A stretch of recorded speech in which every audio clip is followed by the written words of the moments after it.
Bien-aimé, je te salue au nom du Seigneur Jésus-Christ. Je suis la servante du Seigneur Jeanne. Le sous-thème sur lequel nous allons méditer ce matin est intitulé « Quand Dieu faisait la promesse à Abraham, tu étais là ». Quand tu entends cette chose, tu peux te demander comment est-ce que cela est possible. Je prie afin que le Seigneur ouvre ton entendement et que tu comprennes ce principe spirituel puissant. Dans le livre de Hébreux, le chapitre 7, l'auteur des Écritures nous rappelle la rencontre que Abraham a fait avec Melchisédek et comment Abraham a payé la dîme de tout ce qu'il avait à Melchisédek. Melchisédek, c'est un sacrificateur. Et l'auteur de l'épître dit que quand Abraham payait cette dîme-là, Lévi, son arrière-petit-fils, qui n'était pas encore né, payait aussi la dîme à travers son arrière-grand-père Abraham. Je signale que quand Abraham fait cette chose, quand Abraham pose cet acte, il n'a pas encore de fils. C'est-à-dire que Isaac n'est pas encore né. Et puisqu'Isaac n'est pas encore né, bien évidemment, Jacob n'est pas encore né. Et comme Jacob n'est pas encore né, bien évidemment, le fils de Jacob, Lévi, n'est pas encore né. Quand Abraham paye la dîme à Melchisédek. Mais les Écritures te disent que quand Abraham faisait cette chose, le petit-fils ou encore l'arrière-petit-fils qui n'était pas encore né payait aussi. Pourquoi? Parce que même comme il n'était pas encore né, il était déjà programmé pour être dans la lignée, être membre de la famille d'Abraham. Et ça nous amène à comprendre que quand une personne pose un acte, les conséquences positives ou négatives de son acte vont influencer ses enfants, ses petits-enfants et toute sa descendance, même s'il n'a pas encore fait d'enfant. Et pour que tu comprennes bien cette chose, bien-aimée, je vais prendre un exemple. Quand une personne, par exemple, va chez un marabout, il demande une chose à un marabout. Et le marabout lui demande en contrepartie de donner quelque chose. Il peut venir peut-être comme il y a ces choses qu'on appelle, qu'on demande, les témoignages disent, on m'a demandé la chèvre. La personne va avec la chèvre, il donne au marabout. Ou la personne va avec de l'argent, il donne au marabout. Et le marabout lui donne ce qu'il a demandé. Et comme Satan, il va te prendre une chose que tu connais et il va aussi te prendre une chose que tu ne connais pas. Quand cette personne pose cet acte, peut-être qu'il n'a pas encore d'enfant. Il ne sait pas qu'il vient d'entrer dans une alliance avec Satan à travers le marabout. Et c'est ainsi que Satan va avoir des droits de posséder sa descendance, de posséder la maison de ses enfants, même s'il n'a pas encore d'enfants. Voilà un principe spirituel qui est très important, bien aimé, à comprendre. Maintenant, quand nous revenons à l'histoire d'Abraham, la Bible nous dit que quand Abraham faisait cette chose-là, Lévi, son arrière-petit-fils qui n'était pas encore né, faisait aussi la chose, participait à l'acte que Abraham posait. Quel est le rapport qu'il y a avec cette chose-là, avec cette histoire, et nous, les chrétiens, les croyants de ce siècle? Dans le livre de Galates, le chapitre 3, le verset 29, il est dit que puisque nous appartenons à Christ, il n'y a plus de juifs ni de non-juifs. Tous, ensemble, nous sommes devenus le peuple de Dieu. Et pour cela, la conséquence est que nous sommes devenus les descendants d'Abraham par la foi au Seigneur Jésus. Bien-aimé, quand tu es devenu un enfant de Dieu, quand tu as donné ta vie à Jésus-Christ, la foi au Seigneur Jésus a fait de toi un enfant de Dieu. Et puisque tu es devenu un enfant de Dieu, Dieu t'a introduit dans sa famille. Parce que Dieu a une famille sur la terre. Et cette famille-là a commencé avec l'alliance avec le peuple d'Israël. C'est-à-dire que Dieu s'est choisi un peuple sur la terre, Israël. Il a fait alliance avec ce peuple. Il a dit à ce peuple, je deviens ton Dieu et toi tu deviens mon peuple. Je serai ton Dieu et tu seras mon peuple. Et il était question que ce peuple-là porte la volonté de Dieu, la vision de Dieu pour communiquer aux hommes. Donc sur la terre, parmi les peuples sur la terre, il y a un peuple que Dieu s'est choisi, qui est appelé le peuple de Dieu, c'est-à-dire Israël. Maintenant, quand nous prenons Israël par la chair, nous connaissons la généalogie. La généalogie, c'est Abraham. Abraham enfante Isaac. Isaac enfante Jacob. Jacob enfante les 12 fils. Et de ces 12 fils, on a le peuple d'Israël. Et c'est de cette lignée-là que est issu le Seigneur Jésus par la chair. C'est-à-dire qu'en tant qu'homme, le Seigneur Jésus est un descendant d'Abraham. Et maintenant, pour toi qui crois au Seigneur Jésus, tu deviens enfant de Dieu. Et parce que tu crois au Seigneur Jésus, tu deviens, cette foi-là t'introduit dans la famille d'Abraham. C'est-à-dire que tu deviens descendant d'Abraham par la foi au Seigneur Jésus. Voilà la première chose. La deuxième chose est que Dieu, quand tu crois au Seigneur Jésus, t'introduit dans sa famille. Quand la Bible dit dans le livre de Galates chapitre 3, le verset 29, que en Jésus, il n'y a plus de juifs et de non-juifs, mais il y a un peuple, le peuple de Dieu. C'est-à-dire que nous, les croyants, les non-juifs, Dieu nous introduit parmi le peuple saint qu'il s'est au préalable choisi. Nous devenons donc avec Israël le peuple de Dieu.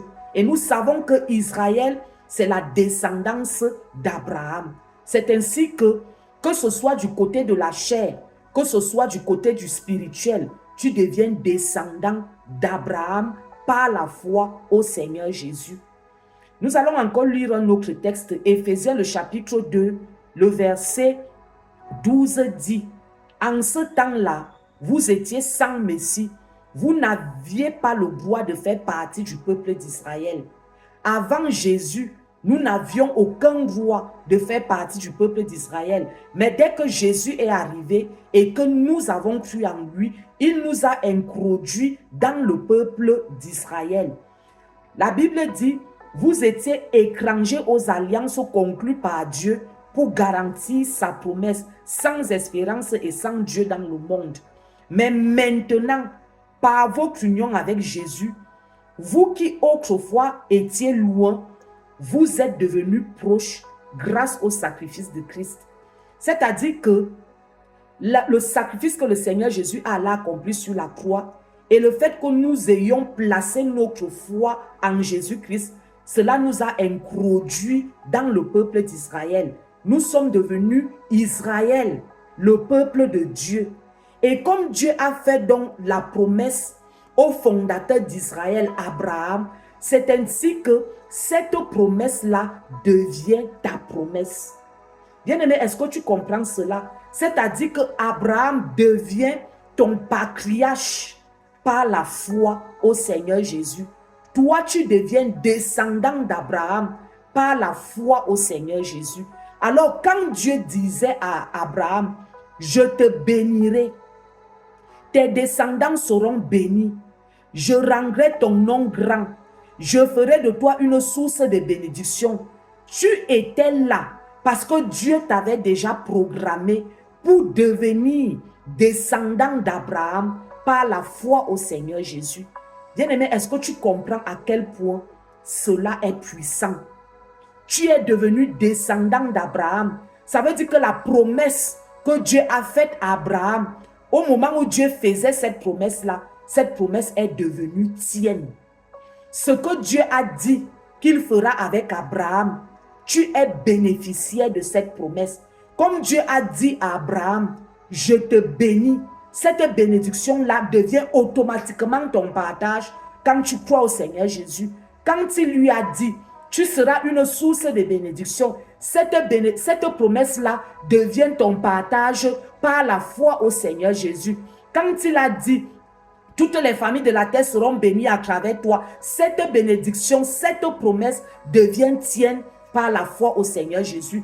Tout ce que Dieu a promis à Abraham devient ton partage. Tu es héritier et héritière de la promesse que Dieu a faite à Abraham, parce que tu étais dans les rangs spirituels d'Abraham au moment où Dieu lui communiquait cette promesse. Bien-aimé, ça veut dire que toi, enfant de Dieu, tu es condamné à la bénédiction. Si je peux parler comme ça, tu es condamné à la bénédiction. Tu n'es pas maudit. Comme Dieu a commencé, regarde bien aimé l'histoire d'Abraham. Dieu lui promet et Dieu a réalisé. De même, ce que Dieu t'a promis, il va le réaliser. Pourquoi? Parce que tu es attaché aux promesses qui se réalisent. Les hommes font les promesses dans le monde et ils ne réalisent pas ces promesses. Mais Dieu a fait la promesse à un homme. Il a commencé à réaliser cette promesse et il a continué à réaliser cette promesse jusqu'aujourd'hui. À partir d'Abraham, la bénédiction est descendue du ciel et a commencé à couler dans la lignée d'Abraham jusqu'à nos jours. Et puisque cette bénédiction-là a commencé avec Abraham, alors bien aimé, la bénédiction est ton héritage. La promesse de bénédiction est ton héritage. Tu ne dois pas te sentir aucunement mis à part dans ce que Dieu a dit à Abraham parce que tu es devenu descendant d'Abraham par la foi. Tout ce que Dieu a promis à Abraham, ça fait partie, c'est ta promesse parce que tu es descendant d'Abraham. Bien-aimé, je voudrais même t'inviter à faire une chose. Va un peu faire, regarde, va prendre le parcours d'Abraham pour voir comment Dieu faisait avec lui. Dieu était tellement fidèle. La même fidélité que Dieu a manifestée à Abraham. Parce que tu es descendant d'Abraham par la force Seigneur Jésus. Dieu te manifeste la même fidélité.